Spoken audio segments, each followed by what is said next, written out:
Were there lots of women working in the plant No. at that time? No, there was only me. Are you telling me that you were one of the first women? Well, there was a few before me, but they had, had babies and quit, and there was nobody when I started. There was no other women there when I started in 89. Mm-hmm. And this area, like Cokers and Tank Farm, was part of the whole upgrader. So there was all the other plants together. So there was a lot of workers. There was probably, I'm guessing, maybe 15 of us on a shift, and there's 4 shifts. So there was a whole bunch of people in upgrading, but there was no girls. Oh, when I hear that, I think immediately that, I mean, how did they treat you, the other workers? I mean, you can be candid. There was a lot of guys that didn't want me there. Because it was 1989, there was no other women. So we had old school guys. Like I worked with guys that they were there since 1967, since Suncor started, right? So they were old school.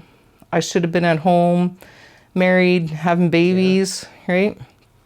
But I was 20 years old and I just had to get out of Fort Chip. Yeah. Right? So I just figured I'd try it, and I thought I did okay.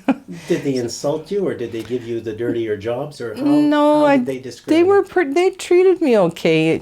It's just some of the older guys that weren't too crazy about it. But I had to work really hard, had to work extra hard just to prove to them that I didn't need them to carry me. I didn't need them to do my work, because there's a lot of valves too, like, the big valves, you got to turn valves and stuff. So there's lots of that in the process. And it was tough because I was shy. I grew up in Fort Chip, right? Like Fort Chip is like you're bushed. Right. I don't know if you've ever heard that term. I come from a farm far away from civilization. Yeah. So when I came here and I started working out there, I didn't even want to talk on the radio. Uh-huh. I was too shy. I was shy, so I just worked hard and I got used to being out there, and I just did my thing, and I just had to work twice as hard as a guy, so they knew that they didn't have to. They're like, she can do her own job. We don't have to worry about her, kind of thing, right? Like we don't have to do her work, because when the girl comes to the plant, they think, we're going to have to do all her work plus our work. We're going to have to carry her. Yeah. But, so all you have to do, you got to work extra hard. It was hard to get into the plant back then because you had to work your way through the Cokers and Tank Farm. Sure. And then the plant jobs didn't open up very often. So there was a job open in the plant, and I wanted to get more steam time so I could maybe write my 3rd class. And so I transferred and went back to the plant, and I went into Plant 5, which is, it's like the front end of our process. It's where we get the oil from the tank farm, okay, from extraction, and we process it to send it to the cokers. Okay.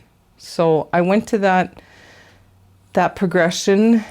And remember when I said the old guys, old school? Sure. I ended up on a shift with 2 guys like that. Things didn't work out, and I had to go back to the cokers because they didn't. How did they make it hard for you? Well, my unit leader didn't want me there.